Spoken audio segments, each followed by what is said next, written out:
And welcome into another edition of the RinkWise Podcast. I am Evan Marinofsky, and today we're gonna do something that I always love to do, and that's preview the MIAA, the hockey slate. It's always an exciting part of every winter. It's been that way for a long time, and we're gonna start with boys with Paul McNamara, and then we're gonna go to girls with Pat Donnelly. But here first with me is Paul McNamara. Paul, what's up? Evan, Happy New Year. Isn't it incredible? It really is. It feels like the start of a new year. I say it the same with, because you got prep that starts in, mid to late November, and then December comes. I always feel for the kids. You have Thanksgiving, and then Monday comes and tryouts are right there, just right after Thanksgiving. So you got to, if you're skating a lot in those tryouts, maybe eat a little less turkey, hopefully. I remember having to do. But I want to start with, because we were all at the Garrett Reagan Summit on Sunday, and it was a terrific event, lots of teams. It's always such a marquee event, and that does feel like the start of the new year. That feels like January 1. It does. For high schools, as you just said, Evan, fall sports end on Thanksgiving, and so the kids for winter sports can't go out to the Monday after, which is 4 or 5 days after Thanksgiving. The preps do get a couple of week head start, and let's be honest, all these kids are skating in the fall and the summer, whatever, year round. And a lot of them, talking to some of the coaches at the summit, they were in leagues where full teams or mostly full teams from the regular season teams are going to be skating against one another. And so, the season's 12, 14 weeks officially. But if you're a hockey athlete, a lot of the kids aren't playing fall sports anymore, or if they are, it's soccer or football, and maybe they've not a playoff team. Thanksgiving ends things, and they're ready to go for the winter madness and catch up to their prep school brothers or cousins or whatever. But the Garrett Reagan Summit is an awesome event every year. People gather in the central spot of the world, Marlborough. Yes, that's the center of the universe. Yes, a little spot with about 100 rinks under one roof, it seems. Yes. And everybody's excited. Everybody gets to play a two-period mini game in a scrimmage. And all these teams are also scrimmaging among themselves or other teams leading up to it. Some have mini 2 or 3 or 4, 3 or 4 team jamborees. I know there's one in Arlington this week, where Arlington Catholic, Wellesley, and St. John Shrewsbury will be playing, all with ties to Arlington. And those guys get together and play a round robin, a couple of periods each. So the feeling out among other teams early in the season does get everybody ready for the season, which for most teams starts in about another week from we're here today on December 5th, I think. Yeah, and days are flying by. It's hard to keep track. Check the calendar, but that summit is a great day. Yeah, and they had 70 teams there this year. 70. Yeah, and I think that was 10 girls teams too. So they're trying to get the girls side of things more in. You mentioned girls hockey, and girls sports in general are getting so much more popular, as they should. Yeah, I was gonna say, it's a good thing it is. And I know we at MyHockeyLive are covering far more girls games than we have in the past. That's awesome. We've got a good schedule of Archbishop Williams, Malden Catholic, and Central Catholic girls teams. So we get to see a lot of other teams playing those teams, which is great. Yeah, no, that it is great. And again, Pat Donnelly for us is going to be doing a lot with that this year. I want to start with boys last year, because you and I have not had a chance to catch up on last year. We're going to do this quick because I know people are looking forward to this year. Well, we're going to find out it's similar to last year in a lot of ways. That's exactly where I'm going with this. Last year, I remember we sat here doing a podcast. I think it was right before the tournament. We were just kind of previewing the tournament, and we both said it's going to be hard to knock off St. John's Prep or CM. It felt like they were 1-2 all year. They split their series. They looked like championship favorites. CM was out, I believe, in the round of 16, or was it the round of 8 against Zavarian? That was one of the, I think that was the round of 6, or Elite round of 8, yeah. It was the Elite 8. Did you go to that game? We did that game at it was Warrior, because I was there. At Warrior. Yeah. And that was the Cole Poulier Porter night. It was. Of his life. It ended up 2-1 Zavarian in an unbelievable hockey game. Great hockey. It wasn't all in his end. But when it was, CM you get down 2-0, and it's desperation time, and they were throwing everything, including the kitchen sink. They did. At the Xaverian goalie, and he stood so tall, and they moved forward from that game. But you're right, CM and St. John's Prep came in as the number 2 and the number 1 teams respectively into the tournament, identical 17-2-1 records. And by the way, they played twice during the regular season, and each won on the opposing team's home ice. So there was so little to choose between those two teams, and it was they were consensus number 1 and number 2 going into the tournament. And fast forward, not to take away your thunder, but neither team makes the championship game. And that was the crazy part. And you know what's interesting though about it? The teams that beat both of those, now obviously Pope Francis beat St. John's Prep in the semifinal, so they go to the final. But I think it's very fitting that Xaverian went all the way to the final after beating CM. I think that was such a galvanizing win for them. And you're right, Cole Pouliot-Porter played. I want to say that was, from what I saw, I mean, again, I know there were tournament games I didn't see throughout, the rounds, but that was the best goaltending performance I saw in high school hockey last year. And the kind of his run to the championship. He backed it up with a shutout in the game you mentioned. The next game against Reading. Yes. Up at Saugus in the semifinals. So 1-0 thriller. Yeah, so overtime thriller with Joe DiMartino potting the winner for Xaverian in overtime. But that was an unbelievable hockey game. And with Reading just catching fire late in the season. We'll talk about Reading as we move forward too. But the way things ended up last year, Xaverian, the year before, had been a finalist against St. John's Prep in the Garden, and that year everybody knew Xaverian was one of the top 2 or 3 teams. They started out last year a little bit further back in our predictions and everybody's, and they actually had 8 losses, and they came into the tournament as the number 7 seed. They were a little iffy to start the year and in the middle of the season there. They lost a lot of kids the year before, a lot of guys that were key factors. They had a good sophomore class, which will now be senior class. Those kids were sophomores that previous year. They were juniors last year. And now they're seniors. And the senior class last year, it had some numbers, but it had 3 or 4 kids that didn't see all that much action. So last year they were a bit of a surprise early in the year, and they took their lumps, but they worked their way through, and they made it count during tournament time for sure. Yeah. And they ended up with Pope Francis, who came into the tournament as the 4 seed last year. And, we know what they did in the semifinals, beating St. John's Prep 1-0. Again, not a lot of goals at Saugus Center that day. But 2 in total. It's incredible. It's like the Patriots offenses. And then Pope, you've done some work with some of the Pope guys, and they won a lot of 1-goal games in the postseason tournament. And Pope's a team that a lot of Greater Boston people kind of go, oh yeah, where are they? They're somewhere out in New York State or something.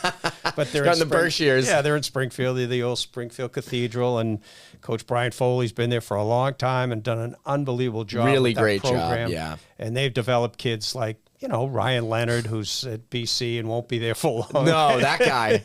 But a great program and tradition out there, and they play more Eastern Mass teams now. And that gets them tournament ready. They play some Connecticut teams. They play some Rhode Island teams, some New York teams, but they spread the wealth around, and they are ready to go come tournament time. They were co-champs the year of the World stopped, and they in Arlington shared the title that year because they couldn't play the final. Yep. And they've been knocking on the door for a long time. They did win a state title at a lower division earlier, several years back, but last year was they finally hit pay dirt. Yes. And oh, by the way, many of their kids played on a national champion in junior hockey, that the postseason junior that out in Minnesota. So, yep. So they're national champs, and they're now state champs. Yeah, I mean, it's funny. I've talked to Brian Foley, and he's gotten used to him and a lot of these other coaches, right? The coaches of St. John's Prep, like Christian Hansen and Larry Rooney at CM, and a lot of these coaches at these big schools are used to losing guys to prep schools. It's just the name of the game. And we do a lot of prep. You do a lot of prep at MyHockeyLive, and you lose players. So transitioning to this season, you and I have talked a lot because we are doing a TV show later this week that's going to air later in December, where we're running through the top 10 teams in the MIAA. And when we were putting the list together, we said, feels like there's 4 teams and then everybody else. And that's really what it feels like. So let's start with the 4 teams, and then we can get into some of the teams outside of those 4 who are best positioned, we think, to potentially knock off one of those 4. Because last year it was CM and SJP and everybody else, and 2 others took over for them. Yeah, Evan, let's talk about the 4, but not identify where they yes, fall. Let's not. Unless some people have already gone to your write-up. That's true. Hopefully they have. But let's start with last year's favorites, St. John's Prep and Catholic Memorial. How do you look at those teams this year? I know where we ranked them, but how do you look at where they're at and their outlooks on the season? I think it's, talking about all these teams, we're going to get back to, oh my God, they say that all the time.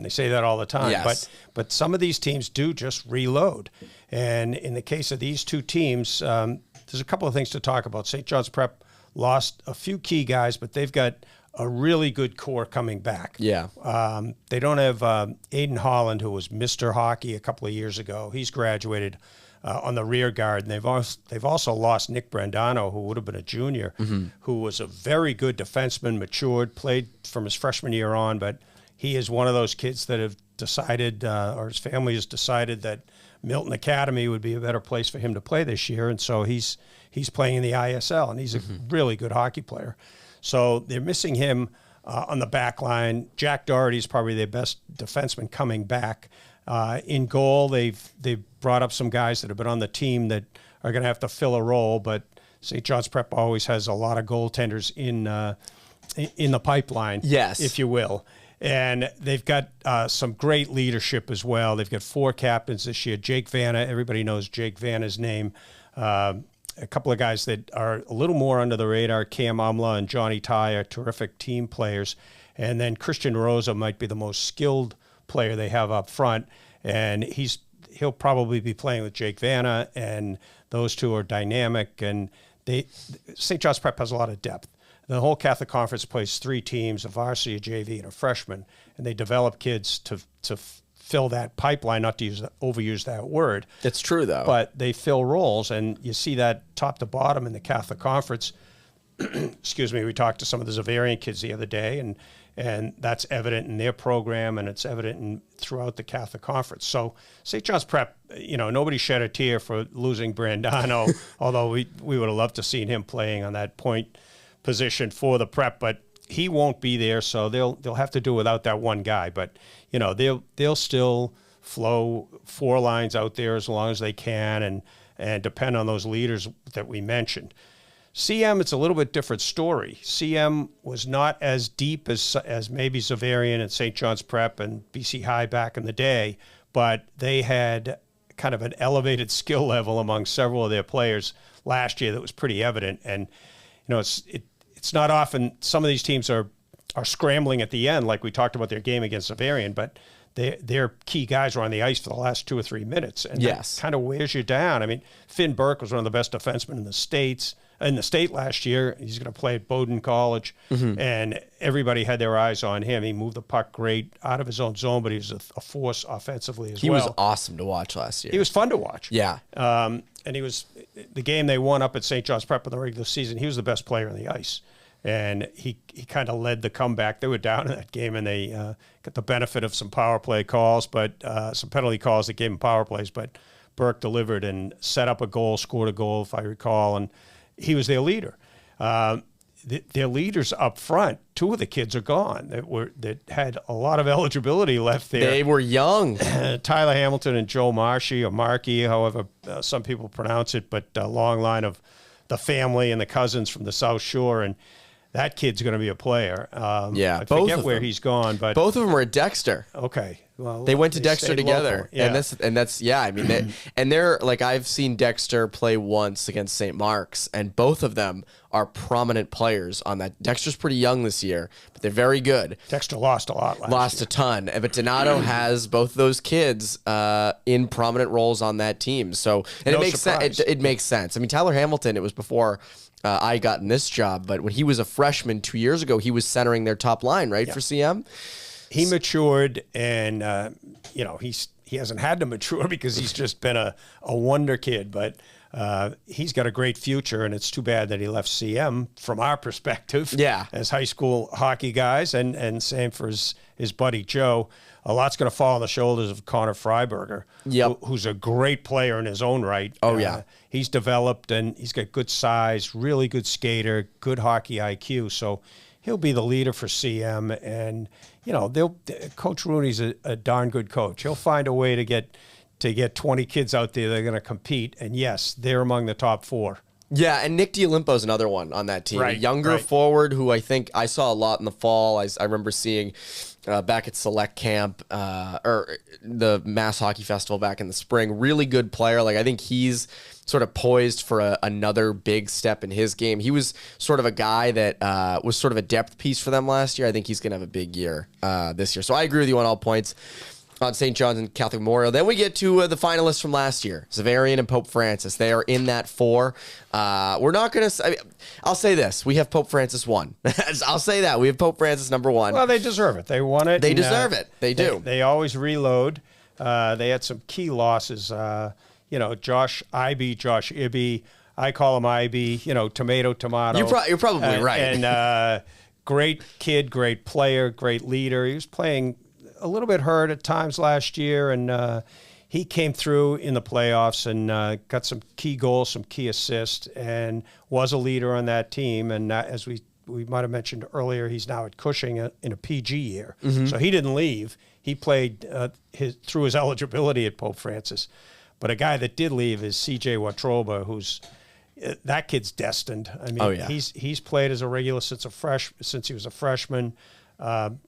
People would walk into the rink and watch that kid skate last year, and they'd ask me, "Who's that kid? He's got to be their best kid." And I said, "Well, they've got a lot of best kids, but he's just young." Yeah, he's one of them, and so he's no longer.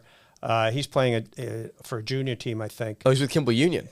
Oh, he's at Kimball Union. He's at KUA. Okay. Yeah. Okay. Well, that's a good spot for him. It is a good spot. They got high hopes for him. Whitehead, and he'll be a guy that'll put the puck in the net a lot for that team and throughout the league, and he'll open some eyes up there. But, Coach Foley will reload. He's got a couple of Nicks back. Nick Petkovich, I think, is back up front, and Nick Ritchie between the pipes, who was great down the stretch for the Cardinals in their run to the title last year. And you always have to have a goalie to build on, and Pope Francis is blessed with Nick Ritchie. Yeah, they are. And he was one that it really kind of came on down the stretch, if memory serves, last year. They alternated a little bit. Yeah, they did, and then he took over. 2 other people I'll highlight with Pope Francis. Mossy Kearney, really good player. Ironically enough, you mentioned Watroba and Ivy. They get a lot of the attention.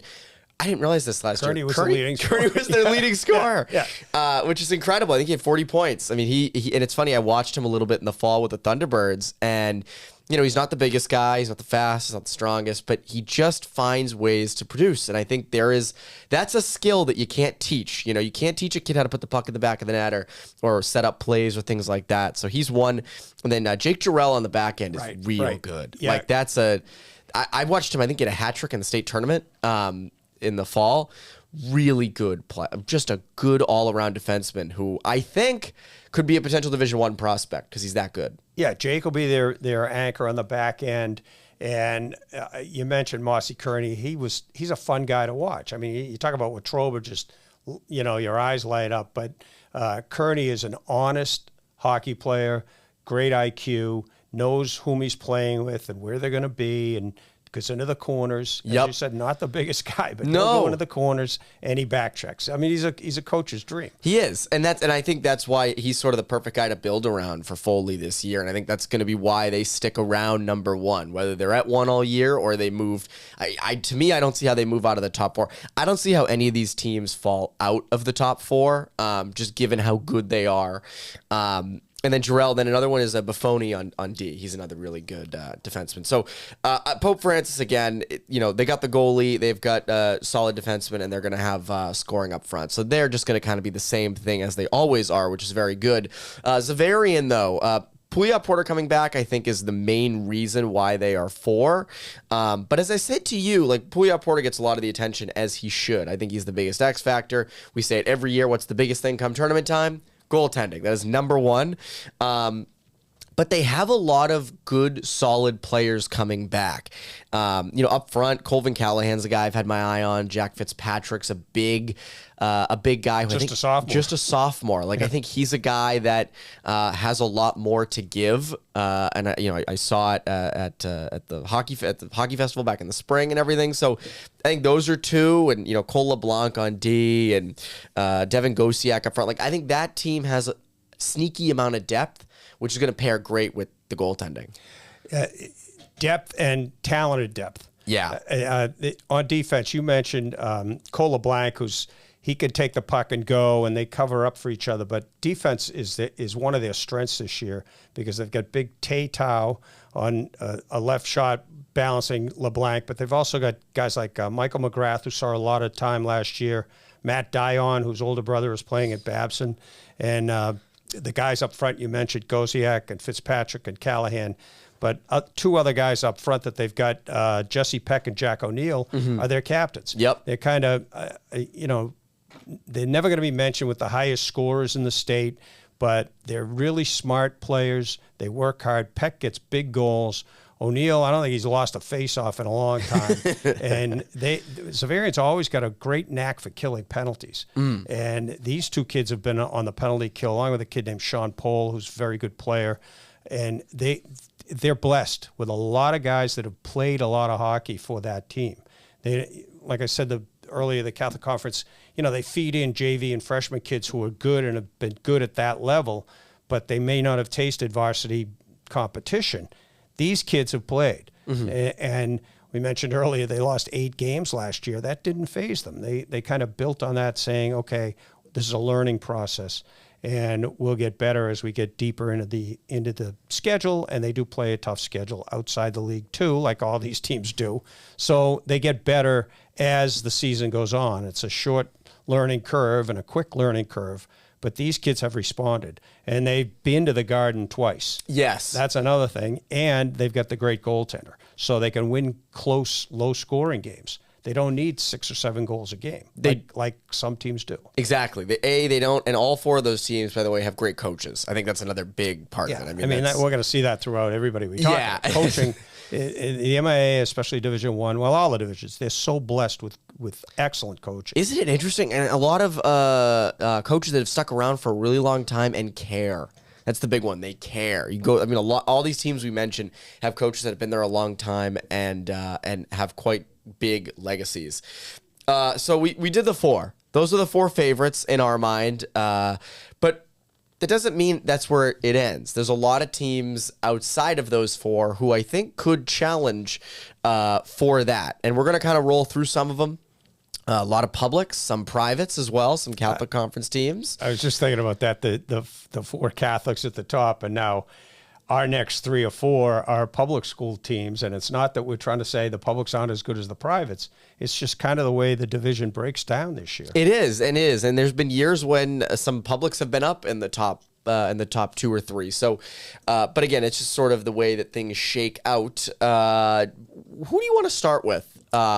For teams that could potentially challenge those top 4? Well, I think the obvious place to start is down on the South Shore, a team that went into the tournament as a 3 seed last year and the tournament didn't go as well as they planned, but they had a tougher road too. But that's Hingham. The Harbormen always have.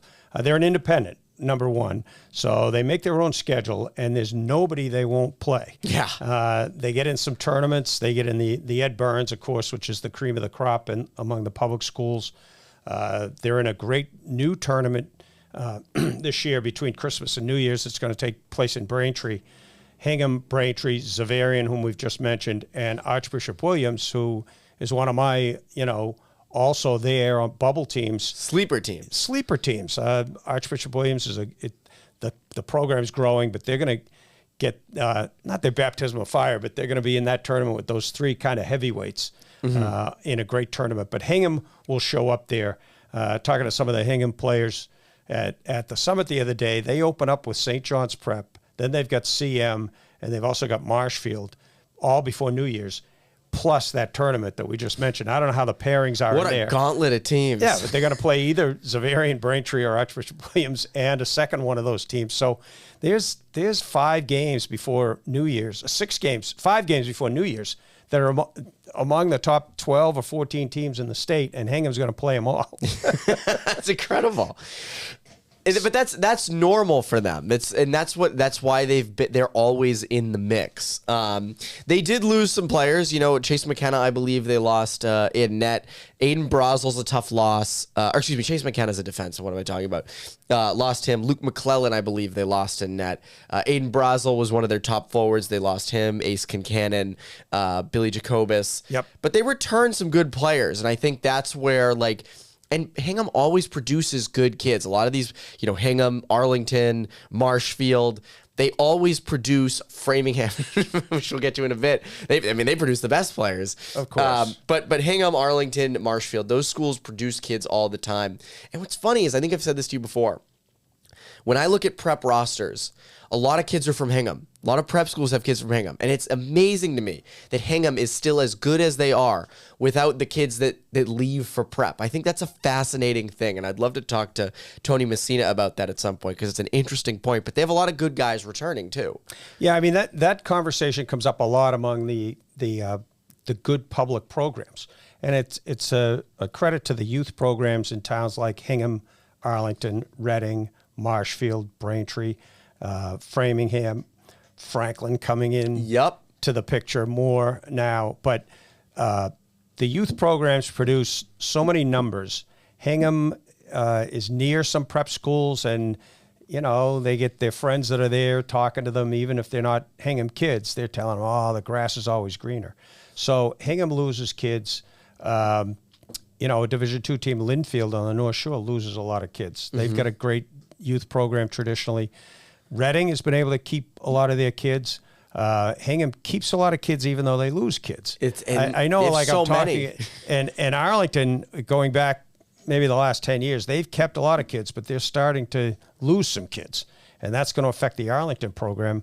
We'll talk about that a little bit later, but back to Hingham, they have pride. They were one of the first to say this is Team 68 or something, or Team 69, and the coaching staff and the culture there builds in that, hey, you got to have pride in this. It's for the town. The whole town wants you here, and they play in that old barn, Pilgrim Arena. Isn't it incredible? I was just going to say that. It's a crazy old barn. That's where that's where all the kids learn to skate and learn to play youth hockey. So, it kind of blends in as they move forward. And the Hingham girls program is a good program too. So it's Hingham pride, it's Harborman pride. The whole town gets behind the program, all their sports, but gets behind that. And, they're a fun group. The coaches are great guys, and the kids are brought up to be part of that culture and have pride. They do. And again, some of the guys coming back, Travis Rugg, Brady Gannon, Jack Rakowskis on the back end. They're going to have a good team again. I think they're going to be a team that competes for sure. Yeah, we were able to talk to some of their captains, and Rakowskis he scored a big goal in the Ed Burns tournament in like the 18th overtime, it seemed, for Hingham. And he's a solid defenseman, stay at home for the most part, even though he scored that goal. But guys up front, Paul Javik has been there. He's one of their captains. And as you mentioned, Brody Hoare back there, Travis Rugg.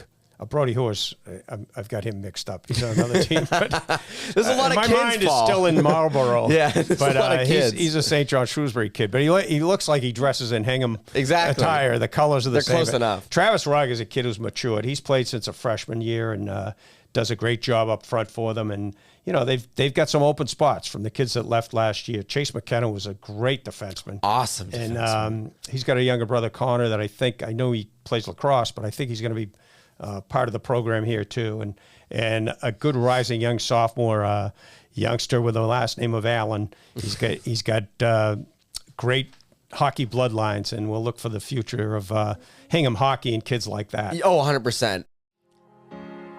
Hey, it's Bobby Moran, Director of Athletics at Thayer Academy. You know what? Experience matters, and Thayer Academy's professional coaching staff understands how to work with each student athlete to help them succeed.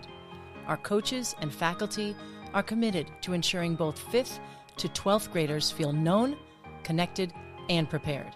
This is Thayer's secret sauce, nurturing each student to reach their full potential. Here, success is truly a team sport. Are you ready for your child to take the next step? See what Thayer has to offer at thayer.org. That's THAYER.org.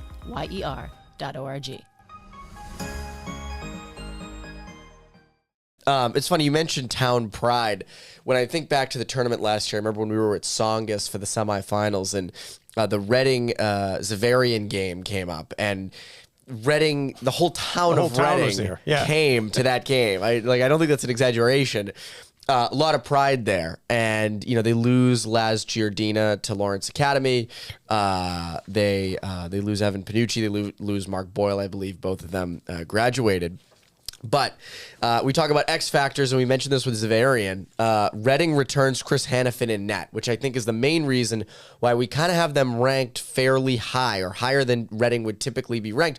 Reading last year was the 14 seed in the tournament. I think people forget. They went on, that is a great run. That goes to show you how sort of the magic of the MIAA tournament, that a 14 seed can go all the way to the semifinals. So to me, Reading is a team that is still going to be in it. Chris Hannafin and I think Cam Fay, he's their main guy up front. I think those two are going to be a core. They have depth around them. So to me, I think Reading is another team like Hingham that is going to be challenging those top four and going to be challenging to be in the top 10 all year. Yeah, I think it was great. Coach Mark Doherty, one of the best in the state, talking about legacies. His dad, Peter Doherty, was a Hall of Fame coach, and Mark Doherty's headed there as well. And I'm sure when they came out and they were 14, I'm sure he winked and said, great.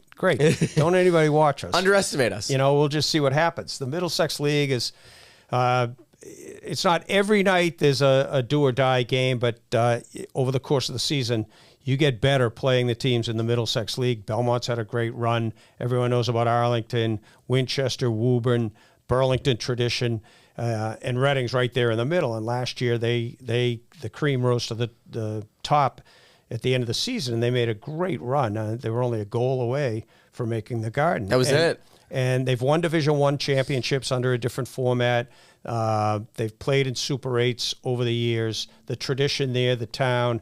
I mean, they won a championship several years ago, and the whole cry was the zip code.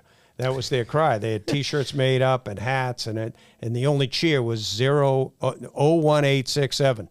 That was the whole town was saying it, and it was like, like you say, top of the morning on the Irish say on St. Patrick's Day, you'd walk by someone in Reading, and they just go 01867. Go Rockets! That's incredible, and it's a great tradition there. All sports.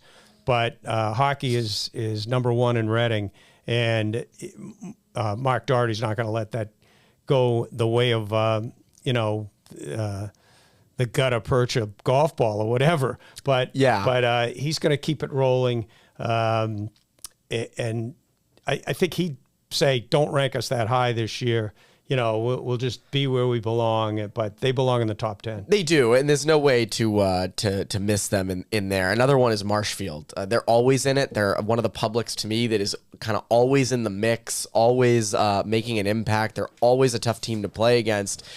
And they feel like it's another year. I know they lost Brady Quackenbush in net, who had an great goalie, amazing high school career. Now over at Phillips Exeter, I actually saw him this past weekend at the Exeter Invitational, and he, he's fine in his game in prep. It takes a little bit of time. Goalies. Anthony Palmer's going to figure that out this year with Avon Old Farms. He's going to see more guys shooting from downtown. Yes, I'll tell you that. Oh yes. You're going to face a little bit tougher shots, but they return their top producers, Tommy Carroll, Ryland McLean, and Cam McKedrick. So Marshfield's going to be in that as well. I think Marshfield might be, they're in the top 10. I think they may be a sleeper. Mm-hmm. And they went deep last year. They lost to Pope Francis in a close game. I think that was an overtime game.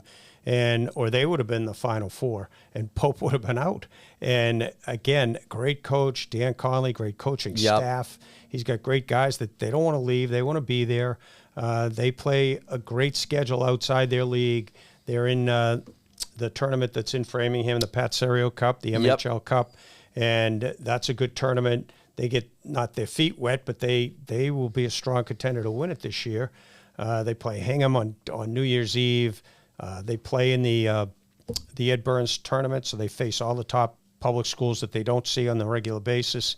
And as you mentioned, those three guys, they had them playing as a line in the Summit game, the Summit mini game they had against. They played St. John Shrewsbury, and those kids want to play together. Yeah, McGettrick, McGlame, and Tommy Carroll. Tommy Carroll's kind of a fire plug. He's scored some big goals for them over the years. It was funny. We watched his sophomore year.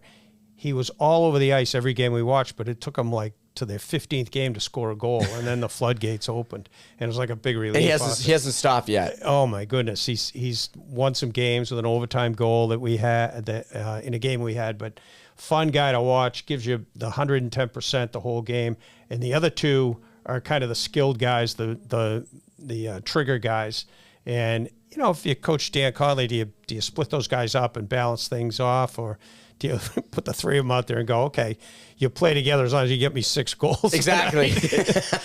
And you mentioned goaltending, so they could play in low-scoring games last year. And by the way, they had 3 senior defensemen last year that graduated that took up a lot of ice time. Mm-hmm. So defense is going to be a place where they've got a lot of new faces. There were guys on the team but didn't skate as much.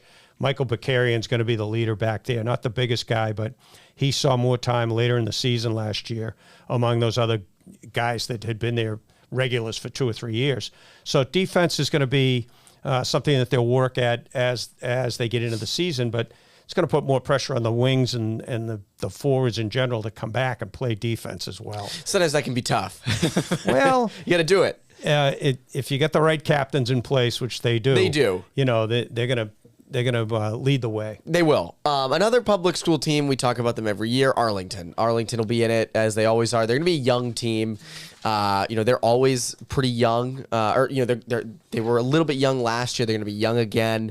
But they were the number 6 seed in the tournament. They made it all the way to the Sweet 16 last year. They lost to Braintree. John Missouri always has that team ready to go. I think the one interesting loss is Liam Gore went to the Chicago Mission out in the middle of the country. They lost Jake Russell as well. But one guy I'll say is a candidate, for me at least, to be one of the best defensemen in the MIAA is Evan Jones, freshman last year, who they relied on heavily. Great puck mover, just such calm breakouts. And you know this, Paul, in the MIAA, forechecks are hard. Guys will, physicality is a big thing still in the MIAA. And Evan Jones was one of the calmest defensemen I'd ever seen break the puck out, and he was a freshman.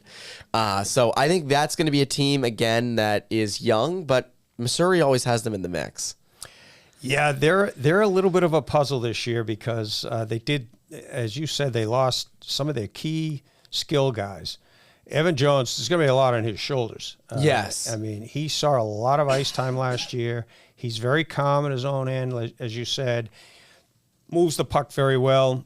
If I were a college coach, I'd be all over him saying, you're going to be a center for me. Because you're going to set everybody up. I think he could be a great forward because he's got the skating ability, he's got the puck movement, he's got the hockey IQ. The offensive ability is everything. It's good hockey legacy. That's an interesting thought. Center. Well, John Missouri's going to want him out there, 45 minutes playing wherever. He might put him in goal. I was going to say, John's going to put him out there for 45 minutes for sure. And Kevin O'Connor's a good returner. He's one of their captains this year, and there's going to be a lot of weight on his shoulders too. So I think Coach Missouri, who's a Hall of Fame coach as well, a couple of state titles at 2 different teams, as a matter of fact, Winchester and Arlington.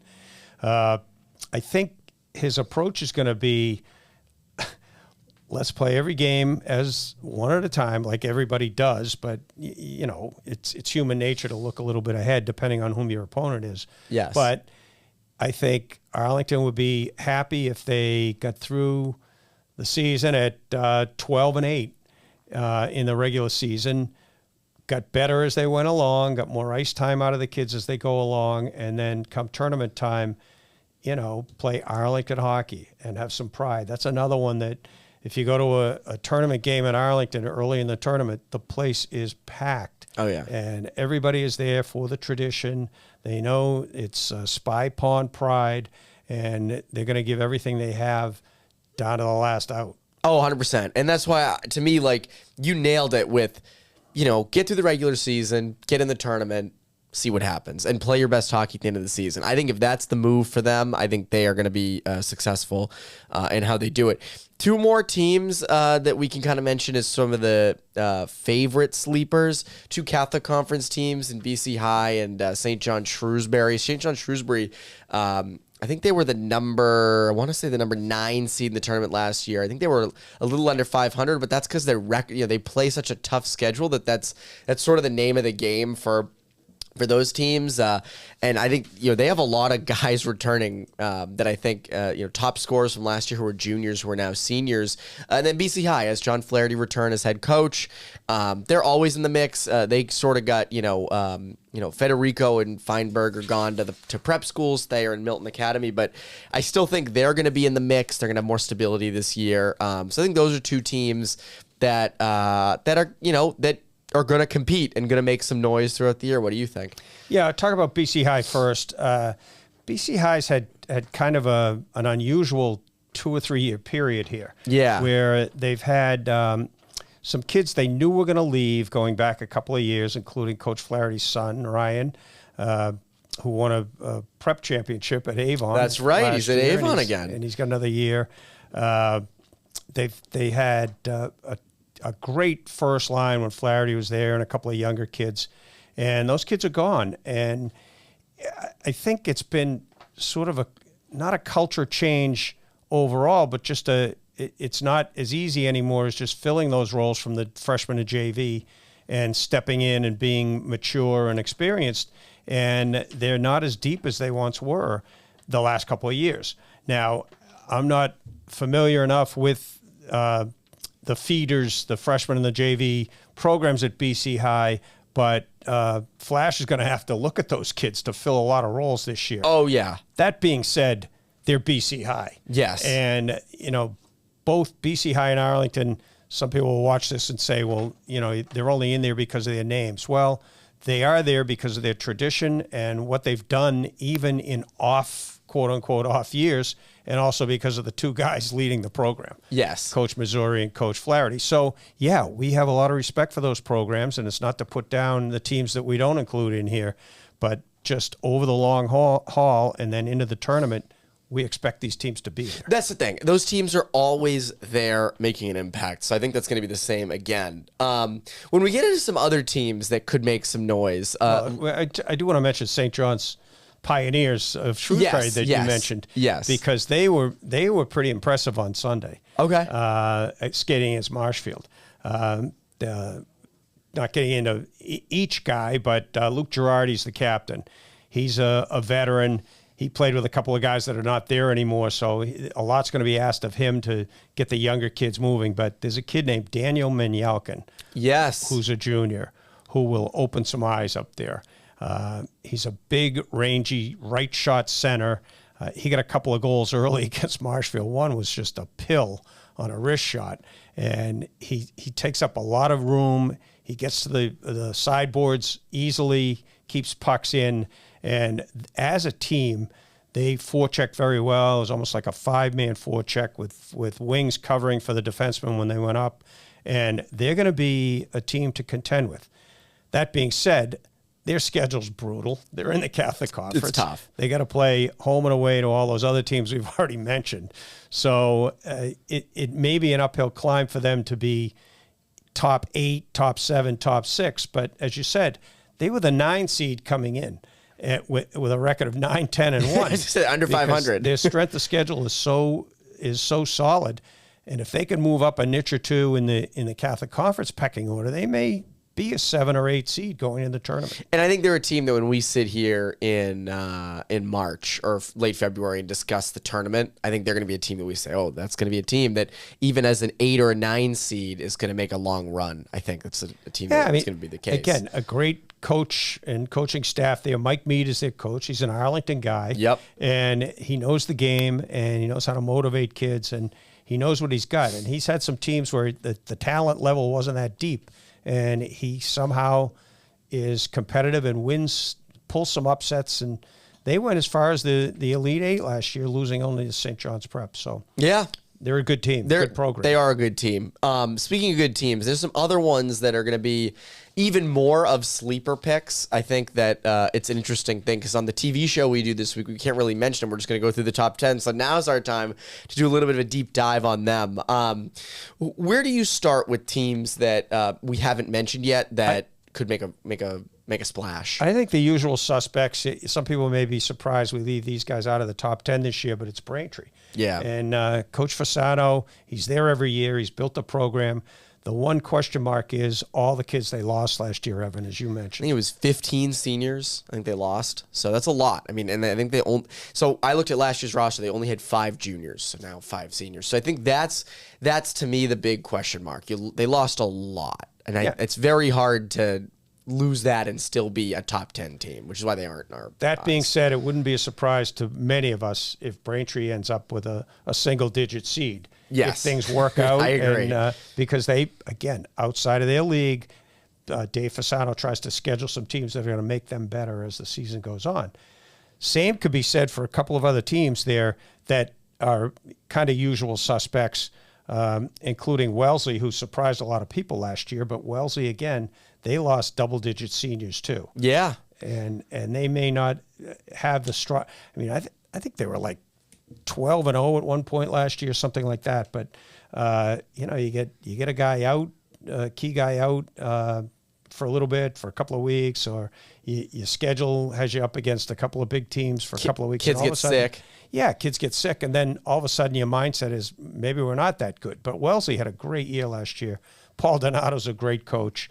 He's not going to let them get down for too long, but they have a lot of backfilling to do this year. So, maybe not a top 10 team, but will be competitive. 100%. And I'll mention another one, Framingham. I can't leave them off. They didn't make the tournament last year, which is, again, as a Framingham guy, that's like, seriously?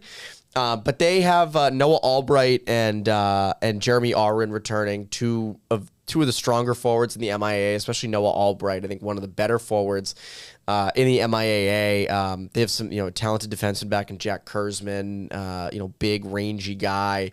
So their thing is just sort of maturity. They were an immature team last year, so they didn't make the tournament. So I think that's going to be their big thing this year. And I think with Dan Riva and that coaching staff, I think they're going to be able to. Yeah, Dan, I think is in his third year now. And third year. He's got his mindset and his culture set. And this will be a breakout year for Framingham. They talked to a couple of guys that watched them the other day and said their speed was really impressive in the mini game out in Marlborough. Speed helps a lot. And again, it's with that program now, better than a lot of people, Evan, that once their confidence gets built and they knock off a Natick, they knock off a Wellesley, and they start rising in their own league, now they can play outside teams. They're going to have a couple of challenges in the tournament between Christmas and New Year's. You win one or two of those games, all of a sudden they start buying into what coach is saying. And Dan's a great hockey guy. So that's the thing. And that's why I agree. I think that, again, they didn't make the tournament last year, but, I've talked to them and they've said the same thing. Like, this feels like a lot different than last year. They feel more confident. And I think they have a better roster. Now, they did lose Brendan Peck to Brooks, who I think if he did return that, good athlete. I think that would be a team that we would heavily consider for the top 10. But I still think they're going to be really good. And, in my heart of hearts, I hope they're going to be good. I can't, when I went to the tournament last year, there was no Framingham. I'm like, are you kidding me? Like, it's not normal. So good. They're going to be in the mix. Another team I'll highlight is Franklin. Franklin's going to be really good. Franklin has some key forwards back from last year. Ben Patterson, Dan Daly, Anthony Lampasona, and Dylan McAvoy all last year had a good amount of points. They got all the way to the Sweet 16 last year. I think they're going to be in it as well. They're going to be a sleeper team. Sleeper's a good word. Coach Spillane's done a great job there, and they're not the biggest team you're ever going to see. They've got some small, speedy forwards, but they are an old term. They're puck hounds. Yeah. They chase pucks, and they work very well together up front. I think one thing that might hurt Franklin, and they're trying to work on that long range, is the schedule. Mm-hmm. Excuse me. They don't have a lot of the heavy hitters, traditional heavy hitters on their schedule, but they've improved on that. They play St. John's Prep at the end of the year now. They're getting in. They're going to be in that tournament in Framingham. Yep. Where they're going to play 3 very good teams, or 2 very good teams out of the other 3. Yes. And that builds confidence. It builds experience. And when you do that, your team gets better over the course of the year. And as you said, to wit, they came in as the number 12 seed. The record's 16-5. Somebody from outside might look at that and go 16-5. They should be the 3 seed. Yeah. But again, strength of schedule hurts their seeding, but it doesn't hurt who you are. No, it doesn't. And I think that's the biggest thing. I mean, it's the thing with any tournament, whether it's in college or high school, is you got to have a strong schedule to get a higher seed in tournaments. I think that's the biggest thing. You have another team you mentioned a little bit earlier in Archbishop Williams that you think is going to be pretty good. What do you think about that? Yeah, I don't have number by number on these guys, but I saw them play a couple of times last year, and they're very competitive. They play as a team. There's no Mike Bossy out there scoring 100 goals for them. But I don't know if there's any Mike Bossies in MIAA right now. But they're well coached. They try to schedule. I saw a couple of periods when they played Pope Francis, and they skated with him before Pope Francis, kind of as the game went on, got, the spread went, and I think it was a 5-2 final, if I recall correctly. But Archie's is a program, both boys and girls hockey, that is growing, and they're dedicated to moving into, I say the phrase too often, because if I'm saying it, you don't know everything I'm telling you, because I certainly don't know everything you're telling me, Evan. But some folks know. Yes. Archbishop Some have an Williams, idea. The Catholic Central League has been a little bit upended in recent years with Austin Prep's departure, and St. Mary's Mark Lee, who coached there for about 100 years, a legend. And he's not there anymore, but Coach Smith will take over for him. And St. Mary's a little bit of they're on this same list, but they're a little bit of a question mark this year in terms of being a top 10 team. Yep. You just don't know, because they've lost some kids, as you mentioned before, a pretty good goaltender, and some other kids. Some other kids, play a couple. You don't know, but play a couple of years and then depart for other places. But St. Mary's, Archie's, in the hunt for that Catholic Central League crown and a spot for home ice in the top 16 anyway.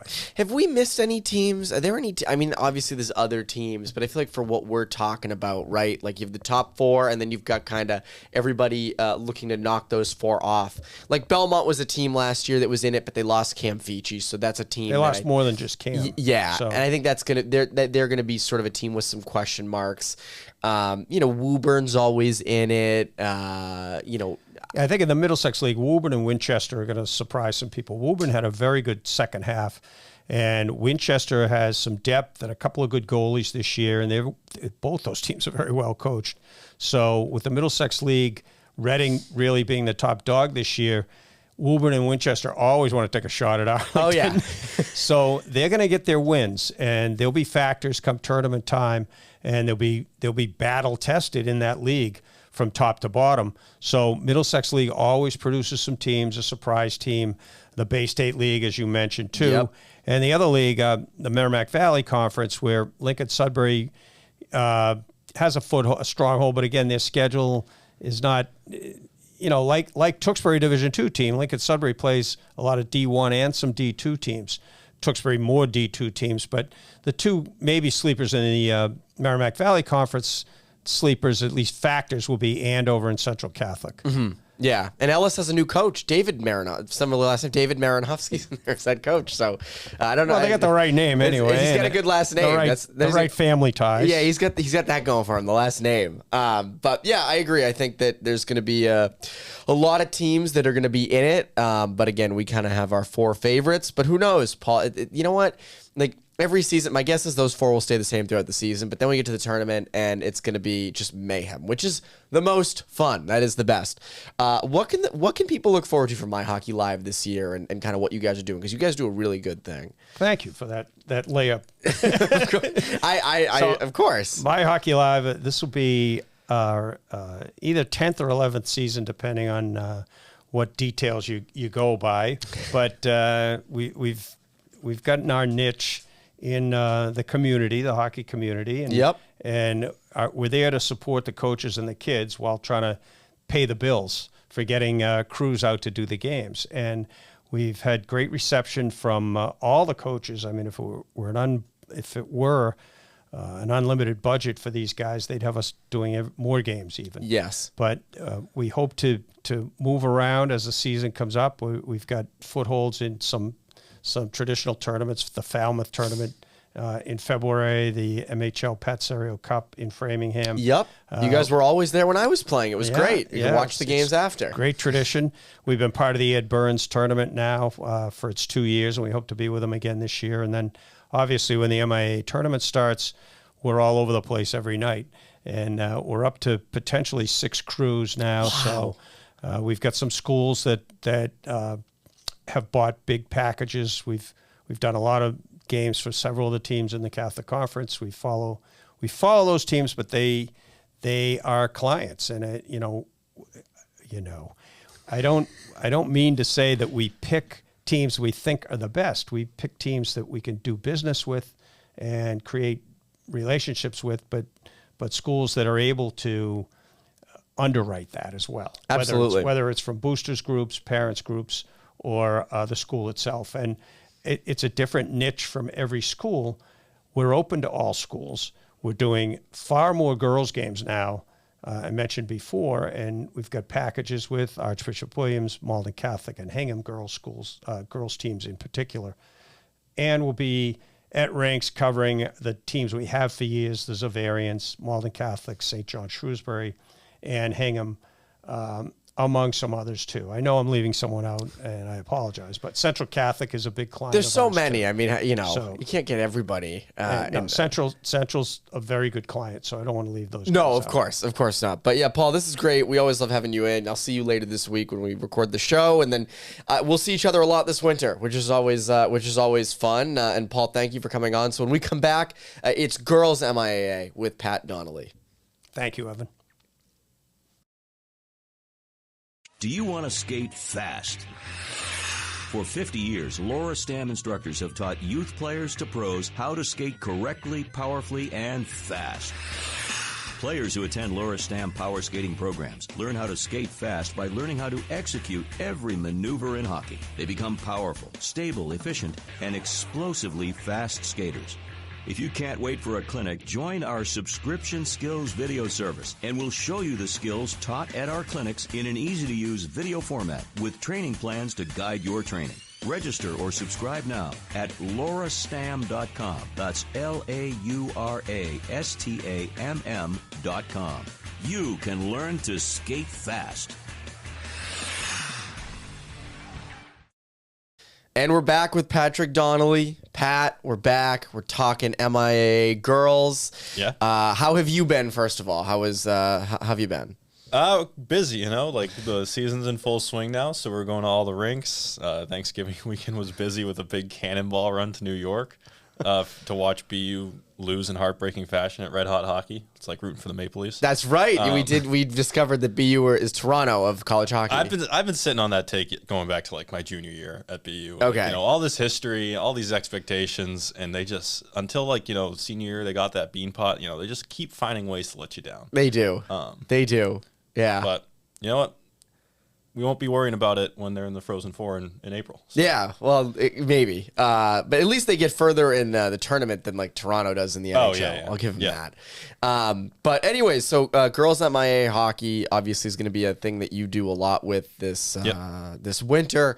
It's very interesting stuff. Obviously, last year, got to give props to Division II champs, Duxbury. They beat Canton in a good game. And then in Division I, which was the primetime 7 p.m. slot game, or I think that game, if memory serves, so I was there for all 6 games last year from like 9 a.m. until 11 p.m. when I left. But so that St. Mary's Shrewsbury game was the primetime game, but I think it started at like 8 or 8:30 because they never start on time. No, because the game before it went to a couple overtimes. So I was fried at that point, but it still was an awesome game. Shrewsbury ruined St. Mary's, I think, undefeated season. So it was exciting stuff. Yeah, St. Mary's was like a buzzsaw last year. Yeah. Nobody can stop them. And come tournament time, Shrewsbury turned into the buzzsaw that, taking down NDA. I think they also took down, might have been Haverhill or might have been Hingham if I remember the bracket correctly. Yeah, no, it's funny. We were, I think it's, you're right. I think it was NDA and Hingham. Yes. What's Two funny, Hingham schools. I remember I did color commentary for MyHockeyLive for the 2 semifinal girls games at Loring Arena because it was just nearby. Yeah. And I remember seeing Shrewsbury and being like, oh, they're pretty damn good. Yep. And then I was like, St. Mary's going to have a tough game on their hands, and Shrewsbury obviously pulled it out. So interesting stuff all around. We had a story recently run on December 4th where you highlighted 10 players to watch. And a lot of the best teams in the state have been represented. It's tough because Division I and Division II are close. You have Duxbury's kind of the king of Division II, but I mean, they could easily compete in Division I. It's kind of... I feel like it's similar-ish enough. Yeah. But who are some of the players you're going to be watching this year? Yeah, so I mean, in this we had a pretty good mix of D1 and D2. So I mean, just starting off is Caroline Doherty at Hingham. She's just the real deal. What she's done so far as a freshman and sophomore. Now she's going to be a junior. I believe her career total points 116. Oh, it's not bad. Decent. Like last year, 25 goals, 23 assists. She had a 7-goal game. Yeah. Like the question just becomes, how much can she produce in a single season? And, physically maturing, getting mentally stronger, and, just learning the game a little more, just sky's the limit for her at Hingham.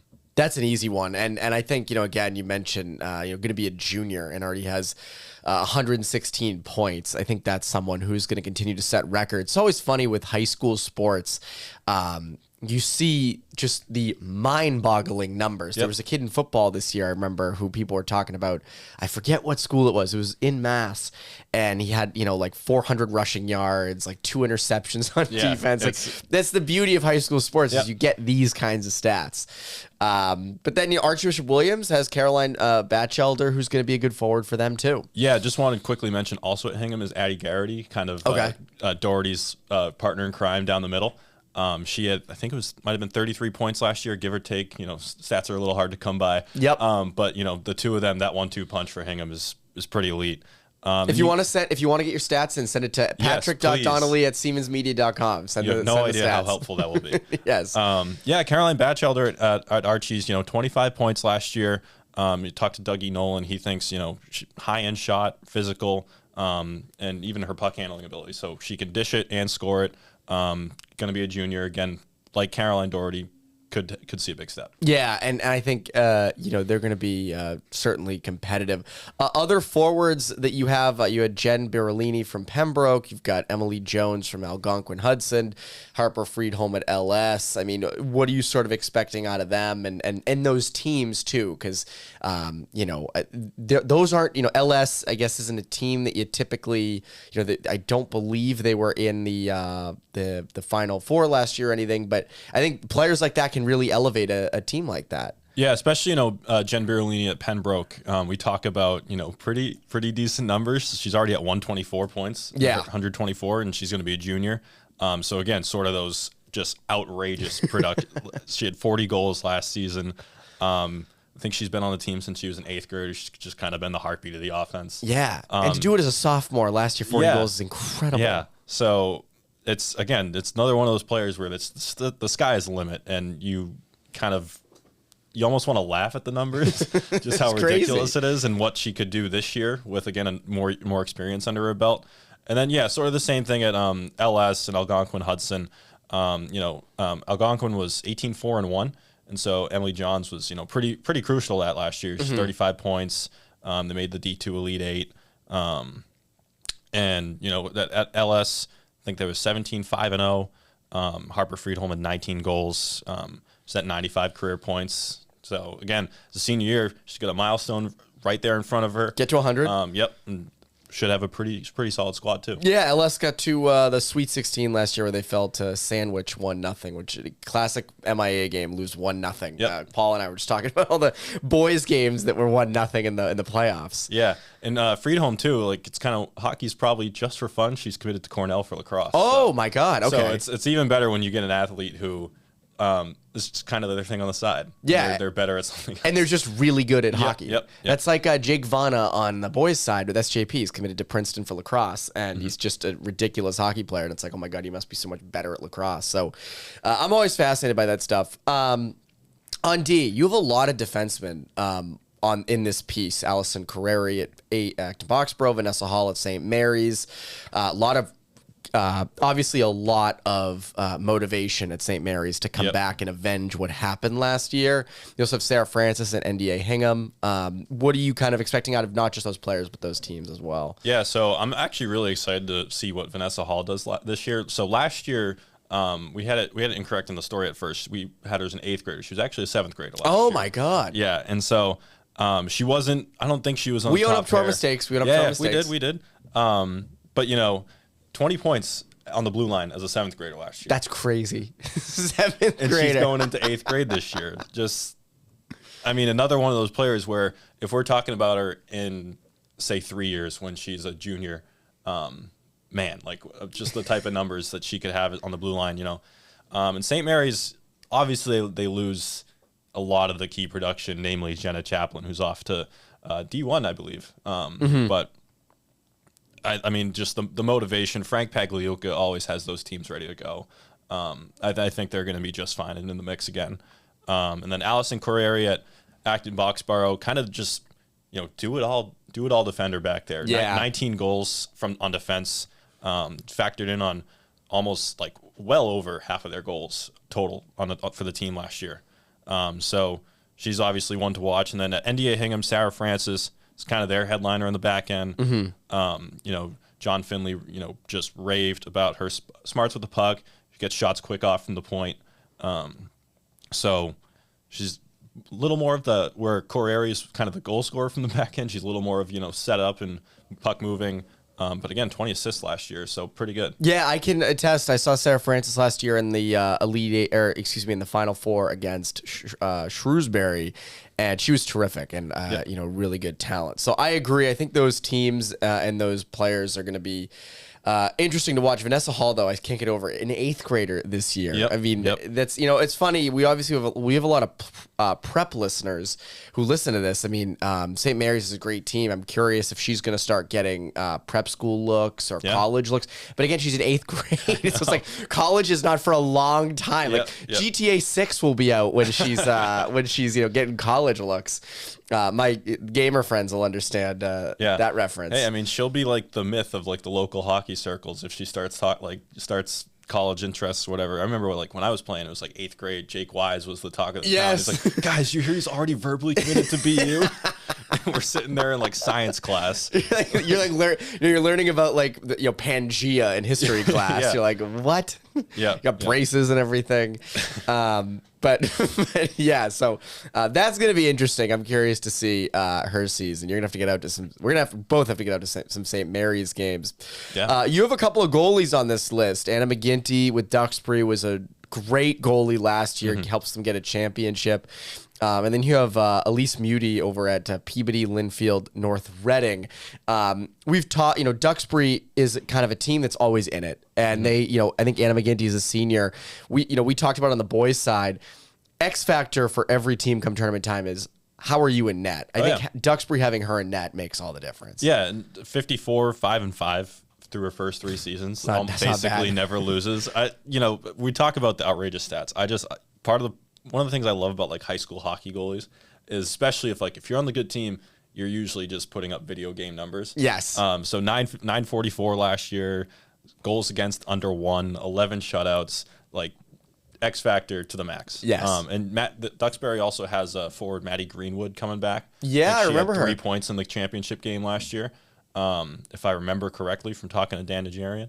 And it might have been 28 points in the season for her, but just having, it's like what we talked about on the prep school side. Just when you don't have to worry about your goalie at all, it just makes things so much easier. And then for Muty, just broke the program record for wins, 18, shutouts 10 in a single season. Not bad, 938 save percentage. They reached the Elite 8, and just exactly that. When when you have the goalie all set, Peabody, Linfield, North Reading should be just fine. That's the thing, and again, she's now a junior, so Yep. like you've had the experience last year of going there as a sophomore and getting the Elite Eight. Now it's like, all right, you're a junior, you've experienced that. Yep. Team's a little bit better around you. Time to go even further. So I'm very curious to see what they do. In terms of team favorites, I know you're currently in the middle of ranking your teams, so I don't want to spoil the story yet. But do you have who are some of the teams you have at the top that you're sort of really looking at for this season? I have Shrewsbury at given the nod to the defending champ right up there. They have some pretty key returners coming back. I think it's Mia Ryder had 14 points last year. If those are correct. Again, I can't say enough. If you have stats, please send them in because we need them. We like them. There are not a lot of stats out there, and that goes for boys MIAA, girls MIAA, and girls prep. Boys prep has pretty good stats, but all those will take stats. Cannot undersell just how helpful it would be. Please send stats. And they also have Yasmin McKenzie coming back. Those are a pair of 2025s that for their grad year that are coming back that had, at least from what I'm looking at, had pretty good numbers last year. Yes. And so even then, you look up and down the roster, and there's not a whole lot of 2023 grad years there. Mm-hmm. So they should be returning back a good core. Mm-hmm. And I have St. Mary's right there again. We talked about whether it's Vanessa Hall, some of the other players they have coming back, and just Frank always has them ready to go. Yeah. And then I think PLNR will be right there with Elise Muty. And I think whether it's either Hingham or NDA with, if you have Caroline Doherty, you're going to be pretty good. Yeah. And then I think Sarah Francis, not only just part of the core she's part of at NDA, but she should be taking that leap next year and they were a Final Four team last year. So, again, John Finley's a great coach. He always has them ready to go too. Yeah, I agree with you. And then on Division II, again, I think Duxbury's always right there. Yeah. Archie's is there. Canton will be there. Andover's another one. Yep. Like, I think those schools are kind of always in it. And I think, again, like you'll see it this year with the tournament. It's such an exciting time on both sides. And, I love the tournament. I know like Paul and I were just talking about the boys' side, and the girls' side's similar because, a lot of those top teams do a lot of damage. But once they start playing each other, all bets are off, and I think that's going to be a similar case this year. And again, like both girls' games were really good state championship games last March. So I'm curious to see what happens this year. Do you have any leftover thoughts from the MIAA girl stuff that you won't be able to put out in print? Because we got to have people make sure they read the content. Yeah. But anything that you don't have in there that you're thinking about? No, it's kind of exactly just what you were talking about with the tournament, where whether it's D1 or D2, like anything can happen. Usually anything does happen. Yes. And the best part is the final day at the Garden, where the games are starting late, but they're all good games, so it's worth it. Yeah. And so just ready for that. Yeah, I'm excited, and for you to kind of get your feet wet in this world. You've already been doing it a lot in prep. You've gotten your fill of prep. You had a lot of prep this weekend, but that's the life, I was at Exeter on Saturday. You were at the ISL Keller Showcase on Sunday, so that's the fun of it. But people can obviously look forward to a lot of girls MIAA coverage this year, along with boys MIAA as well. But yeah, that's been the MIAA preview episode. Lots of stuff that we discussed, and there'll be a lot of stuff this year. So, Pat, we appreciate you taking the time. Love the coverage as always. Yeah, thank you. And that's been RinkWise. It's a Seamans Media production. I'm Evan Maranofsky, and you RinkWise listeners have a great rest of your week.